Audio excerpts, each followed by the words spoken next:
চলমান সংঘাতের অবসানে চূড়ান্ত ও স্থায়ী সমাধানের উপর জোর দিয়েছেন ইরানের পররাষ্ট্রমন্ত্রী আব্বাস আরাকচি। তিনি বলেন, বর্তমানে দেশটির উপর চাপিয়ে দেওয়া অবৈধ যুদ্ধের একটি চূড়ান্ত ও স্থায়ী সমাপ্তির শর্ত নিশ্চিত করাই ইরানের প্রধান লক্ষ্য। সামাজিক যোগাযোগ মাধ্যম এক্সে দেওয়া এক পোস্টে আরাকচি বলেন, আমাদের কাছে সবচেয়ে গুরুত্বপূর্ণ হলো এই আরোপিত অবৈধ যুদ্ধের চূড়ান্ত ও স্থায়ী সমাপ্তির শর্ত নিশ্চিত করা। এ সময় তিনি যুক্তরাষ্ট্রের গণমাধ্যমের সমালোচনা করে বলেন, তারা ইরানের অবস্থান ভুলভাবে উপস্থাপন করেছে, বিশেষ করে পাকিস্তান সফর নিয়ে বিভ্রান্তিকর তথ্য প্রচার করা হচ্ছে বলেও অভিযোগ করেন তিনি। এদিকে সৌদি আরবের রাজধানী রিয়াদে মার্কিন দূতাবাসে হামলার ঘটনায় ইসরায়েলকে দায়ী করেছে ইরানের Islamic revolutionary guard corps IRGC. আইআরজিসির জনসংযোগ শাখা এক বিবৃতিতে জানায়, এই হামলার সঙ্গে ইরানের সশস্ত্র বাহিনীর কোনোভাবেই কোনো সম্পর্ক নেই, বরং মধ্যপ্রাচ্যে জায়ানবাদী শত্রু ইসরায়েলের যে কৌশল তাতে এটি নিশ্চিতভাবে তারাই ঘটিয়েছে।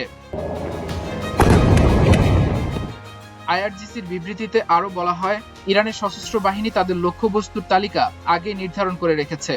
এছাড়া প্রতিবেশী ও মুসলিম দেশগুলোকে এ অঞ্চলে ইসরায়েলের স্থিতিশীল কর্মকাণ্ড সম্পর্কে প্রয়োজনীয় সতর্কবার্তা দেওয়া হয়েছে।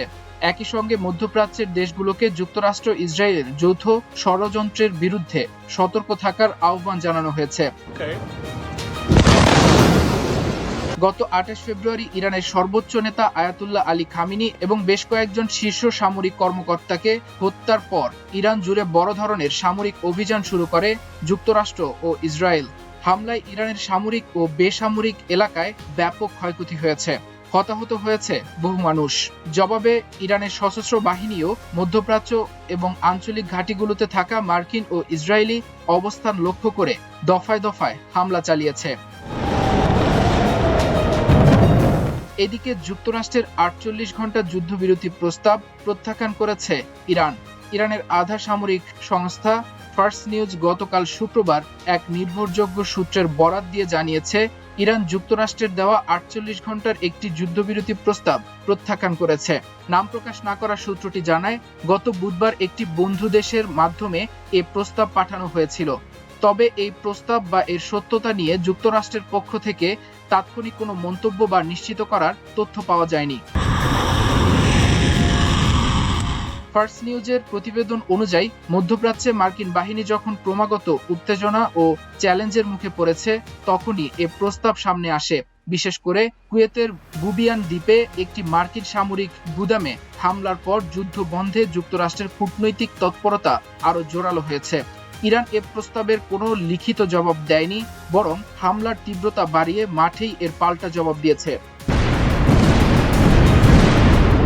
গত 28 ফেব্রুয়ারি থেকে ইরান লক্ষ্য করে যুক্তরাষ্ট্র ও ইসরায়েল হামলা শুরু করে। এতে এখন পর্যন্ত অন্তত 1340 জন নিহত হয়েছেন।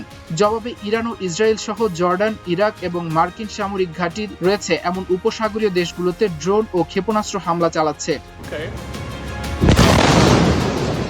মাল্টিমিডিয়া ডেস্ক, আমার দেশ।